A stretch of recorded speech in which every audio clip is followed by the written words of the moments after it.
Now to opening arguments in Prince Harry's latest legal case against the British press. Well, it's certainly a big win, I think, Miriam, for both Prince Harry and Tom Watson. For Prince Harry, we have some breaking news on that Prince Harry case. Let's go straight back. Prince Harry stormed off The Late Show with Steven Colbert, leaving everyone in shock.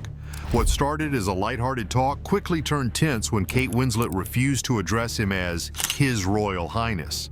The awkward exchange sent ripples through the audience and left Harry visibly upset. Why would someone trying to escape royal life care so much about a title?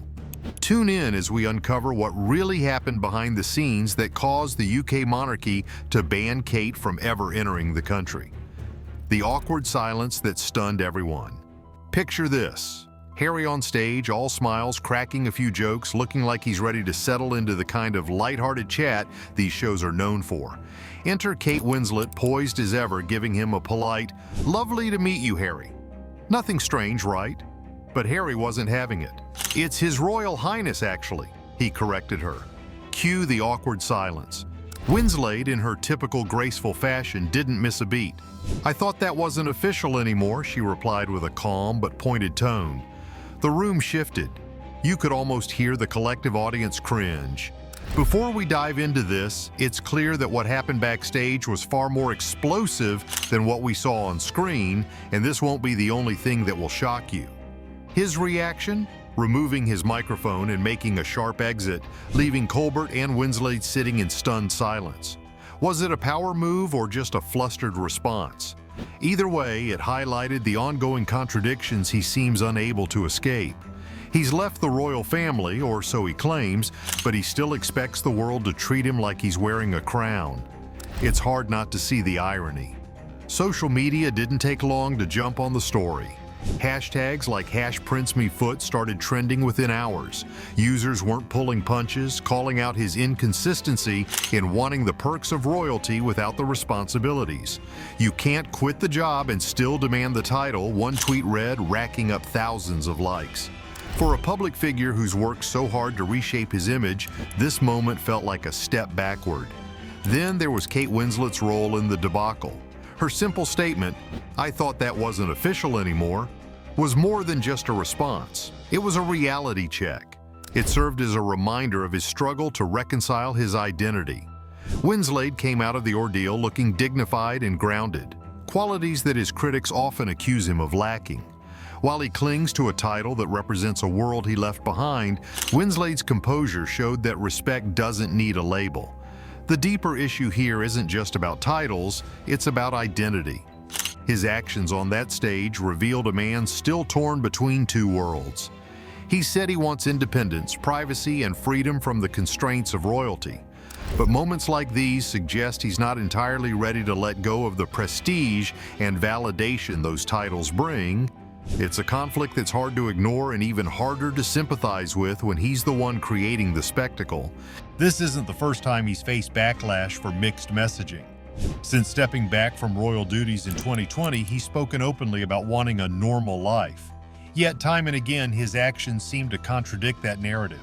Whether it's keeping the His Royal Highness title or airing family grievances in public, he has a knack for walking right into controversies that overshadow whatever message he's trying to convey. Meanwhile, Winslet's handling of the situation set an example of how to stay above the drama. She didn't escalate. She didn't back down. Her calm demeanor and subtle honesty reflected a level of self-awareness he seems to lack. The contrast between the two was striking, to say the least. One came off as poised and grounded, the other as defensive and conflicted. As the dust settled, the incident left many questioning his motives and future. Can he truly step away from royalty while still clinging to the trappings of that life?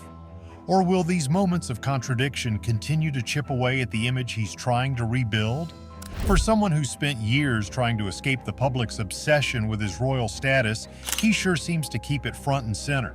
What's clear is that this wasn't just a clash between two celebrities, it was a moment that laid bare the struggles of a man caught between the life he left behind and the one he's trying to create. And in that moment, it wasn't the titles, the prestige, or the cameras that mattered.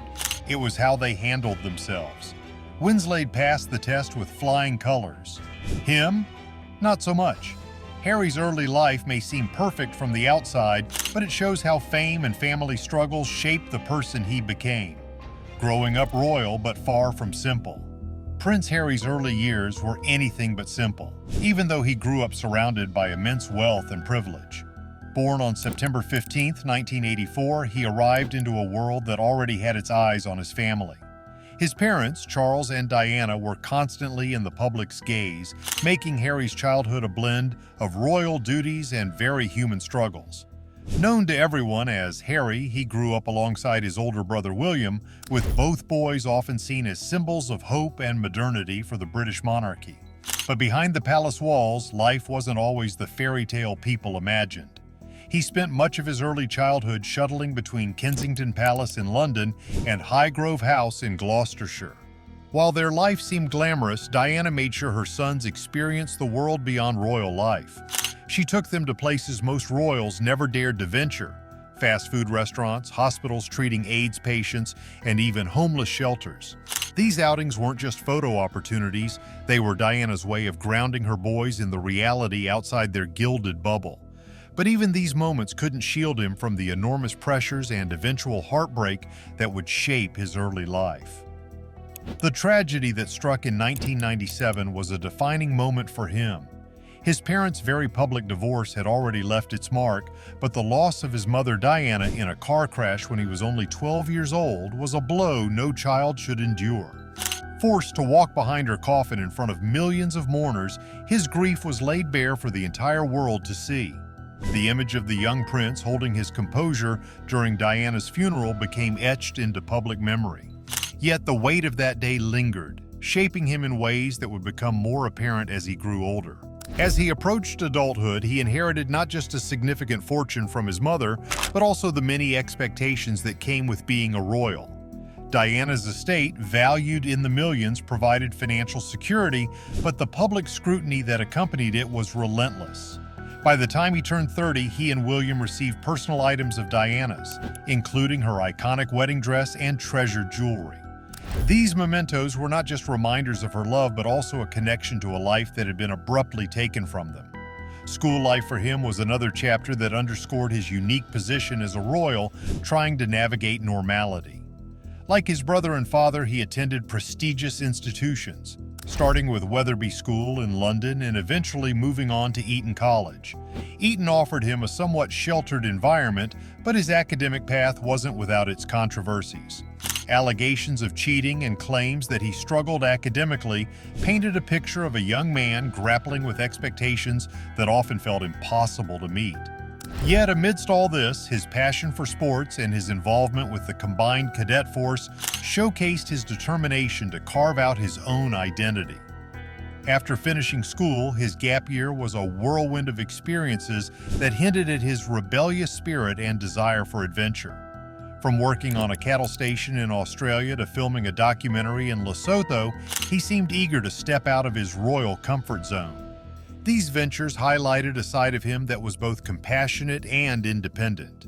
However, this period also marked the beginning of his reputation as a wild child. Tabloids delighted in stories of his underage drinking, partying, and clashes with photographers, painting him as the royal family's black sheep. The scandals didn't stop there. In his late teens and early 20s, he found himself at the center of several controversies. A particularly infamous moment came when he was photographed wearing a Nazi uniform at a costume party. The backlash was swift, and his apology did little to quell the criticism.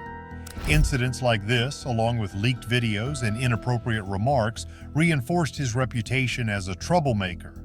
Yet beneath the headlines, there was a young man struggling to reconcile his royal duties with his personal freedom. His youthful indiscretions often overshadowed his efforts to make a positive impact. His trip to Lesotho, where he worked with orphan children, and his later involvement in founding Sintabale, a charity supporting vulnerable children, hinted at his potential for leadership and empathy. These moments stood in stark contrast to the tabloid stories that sought to reduce him to a caricature. Even as he stumbled, his actions showed a deep desire to use his position for good. As the years went on, he began to confront the complexities of his identity. The boy who had walked behind his mother's coffin grew into a man determined to honor her legacy. While his early years were marked by loss and rebellion, they also laid the groundwork for the figure he would become, a royal unafraid to challenge tradition and forge his own path. But even as he tried to step out of the shadow of his past, the question remained: could he ever truly escape the weight of his royal heritage? What started with Harry seeing Meghan on Instagram quickly grew into a love story that changed their lives and challenged royal rules. From Instagram to royal wedding bells, Prince Harry and Meghan Markle's story kicked off in a way you wouldn't expect for royalty, on Instagram of all places. Picture this: Harry scrolling through his feed and suddenly there's Meghan with a dog ears filter. Of course, that sparked his interest. One thing led to another, and before you know it, they arranged to meet in person. It's almost hard to believe that such a casual beginning could lead to the whirlwind that followed. Their first date happened at Soho House in London, and let's just say it didn't start smoothly. Harry was late because of traffic, and he was probably sweating bullets thinking he'd blown it. Meghan waited though, and they spent an hour talking, just long enough to know there was something there. They decided to meet again the next day. This time, Meghan kept Harry waiting, but funny enough, it didn't seem to bother him. Maybe he figured what was worth waiting for once was worth waiting for twice. Things moved fast after that. They managed to keep their budding romance under wraps for a while, which is almost impossible when you're a prince dating a Hollywood actress. During this time, they took a trip to Botswana. Harry later said that trip sealed the deal for him. Who wouldn't feel connected in the middle of nowhere under a sky full of stars? It sounds straight out of a romance novel. By November 2016, the media had sniffed them out. Suddenly, their private moments weren't so private anymore. The press went into overdrive, digging into Meghan's past and scrutinizing her every move. It was a lot, but instead of crumbling under the pressure, they seemed to grow closer. That's not something every couple can pull off. Fast forward to November 2017, and they announced their engagement. The proposal? It happened during a cozy evening at Nottingham Cottage where they were, get this, roasting a chicken. Not exactly the grand gestures you'd expect from royalty, but maybe that's the point. Harry even designed the ring himself, including a diamond from Botswana and two smaller ones from Princess Diana's collection. It's hard not to see the symbolism there, tying their love story to the memory of someone so important to him. Their wedding in May 2018 was nothing short of a spectacle. St. George's Chapel at Windsor Castle was packed with family, friends, and big-name guests from all over the world. It wasn't just a royal wedding, it was a moment that seemed to shake up centuries of tradition. Meghan walking herself partway down the aisle? That wasn't something anyone expected, but it sent a strong message about who she is. Of course, their relationship hasn't been all sunshine and roses. From the beginning, they've faced relentless media scrutiny and public criticism. Every move they make seems to spark a headline or a backlash. Still, they've stuck together, focusing on their shared goals and trying to carve out a life on their terms. Whether you agree with their choices or not, it's clear they're determined to write their own story. It's wild to think about how far they've come since that Instagram moment. From confidential dates in London to building a life in California, their path hasn't exactly followed the royal playbook, but maybe that's why it's so fascinating. Their story isn't just about love, it's about breaking the rules and facing the fallout. What's next for Harry and Meghan? That's a question only time can answer, but one thing's for sure, they're not slowing down. The royal family's story is full of big changes where every moment helps shape how the crown fits into a changing world. 1,000 years of crowns and changes. The British royal family has a story so long and twisty, it's almost hard to believe it all started over 1,000 years ago. Picture this. Back in the medieval days, the British Isles were just a bunch of tiny kingdoms squabbling for power. By the 10th century, things finally began to settle down into the two main kingdoms we know today, England and Scotland. Enter Alfred the Great, a guy who managed to keep his land safe from Viking invaders and lay the groundwork for the English monarchy. But everything changed in 1066 when William the Conqueror swooped in, claimed the crown, and shook up the entire system with Norman rule. Fast forward to the Plantagenets, a family that seemed to have drama written into their DNA. Henry II kicked things off in 1154, building laws that would form the backbone of modern England. But let's not sugarcoat it, this era was a mess of wars and power struggles. The Wars of the Roses were the headline grabbers, pitting the Lancasters and Yorks against each other in a brutal fight for the throne. When it finally ended in 1485, Henry VII of the Tudors stepped in to clean up the chaos. Now, if you thought the Tudors were going to keep things calm, think again. Henry VIII decided he wanted to ditch the Catholic Church and set up his own, the Church of England, just so he could remarry. His daughter, Elizabeth I, took the stage later and gave England a golden age of art, exploration, and a sense of national pride. But she never married or had kids, leaving everyone to wonder, what now? When Elizabeth I died in 1603, the crown passed to James VI of Scotland, making him James I of England and uniting the two crowns.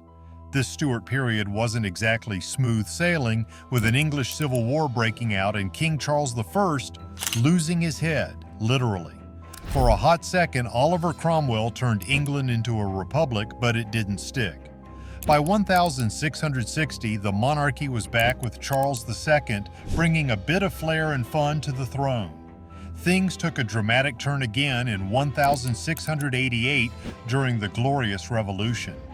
James II got the boot, and William III and Mary II stepped in, agreeing to a constitutional monarchy. Basically, this was the moment Parliament started calling most of the shots. By 1707, England and Scotland officially merged into the Kingdom of Great Britain, and by 1801, Ireland was added to the mix, creating the United Kingdom. The 19th century was all about Queen Victoria, who became a symbol of British power and tradition. She wasn't just queen, she was the Empress of India, ruling over an empire so vast it was said the sun never set on it. But empires don't last forever, and neither did the idea of a monarchy being untouchable. When the 20th century rolled around, the royal family had to face a lot of changes. Anti-German sentiment during World War I led King George V to ditch the family's German-sounding name, renaming it the House of Windsor in 1917. Then came the drama of 1936, when Edward VIII gave up the throne to marry American divorcee Wallis Simpson, leaving his brother George VI to pick up the pieces and guide Britain through World War II. Queen Elizabeth II's reign, starting in 1952, was a marathon of adapting to a rapidly changing world. From the end of the British Empire to the rise of the Commonwealth, she managed to keep the monarchy relevant. But even her reign had its controversies, from royal scandals to questions about their role in modern society. When Charles III took over in 2022, the world's eyes were on what this next chapter would bring. The British royal family's history is a roller coaster of triumphs, scandals, and reinventions. Each twist and turn leaves us wondering, what's next for the crown in a world that's always moving forward? Is Harry's reaction a sign of lingering ties to his royal identity, or was Kate Winslet's refusal a deliberate statement against royalty altogether? Could this be the moment that reshapes Harry's public image once again? Tell us what you think, and don't forget to like and subscribe for more.